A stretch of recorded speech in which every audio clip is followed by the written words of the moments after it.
সর্বশেষ আজকের থেকে নামাজ, আল্লাহর ঘর ধরে।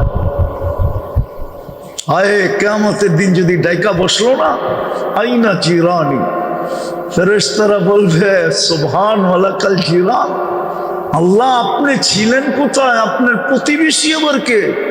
এইখানে তো একজনই আসতে পারছে, আর তো কেউ আসতে পারে না, তো আপনার প্রতিবেশী হইল কোত্থেকা? মনে হয় বোঝেন না একজন, আরো সে কয়জন গেছে? আপনি তো বলতেছেন জি আইনা জিরানি, আমার প্রতিবেশীরা কোথায়?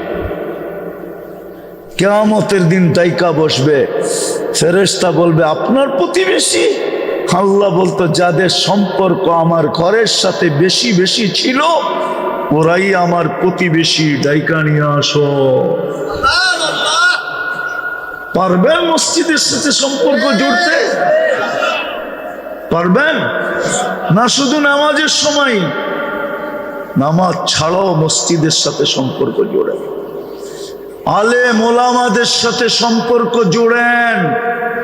যত বেশি ঘনিষ্ঠ হবেন আলেম ওলামাদের সাথে, আজ বুঝানো যাবে না আপনাকে, কালকে আপনি নিজেই বুঝবেন। মা আমাকে সজাগ করো, সজাগ করতে হবে না, তুমি অনেকজনকে সজাগ করবে। আজকে বেশি বুঝানোর সময় নাই, আপনি কালকেই বুঝবেন আলেম ওলামাদের সম্পর্ক কি কাজে লাগবে, আল্লাহওয়ালাদের সম্পর্ক কি কাজে লাগবে। কিন্তু পায়ে হাত দিয়া বলি, ভুলেও আঙ্গুল উঠায়েন না, আঙ্গুল উঠাইলে আর কাজে লাগবে না, আঙ্গুল উঠাইলে আর কাজে লাগবে না। আমার জাতি তো আঙ্গুল উঠানে অভ্যস্ত, আলেম ওলামাকে ক্রিটিসাইজ করতে অভ্যস্ত, আলেম ওলামাদের দিকে আঙ্গুল উঠাইতে অভ্যস্ত, আলেম ওলামাদের পিছে পড়তে অভ্যস্ত। পায়ে হাত দিয়া বলি আঙ্গুল উঠায়েন না, সম্পর্ক জোড়েন। পারবেন? পড়বেন নামাজ আজকের থেকে? আল্লাহ আমল করার তৌফিক দান করেন। ওমা আলাইনা ইল্লা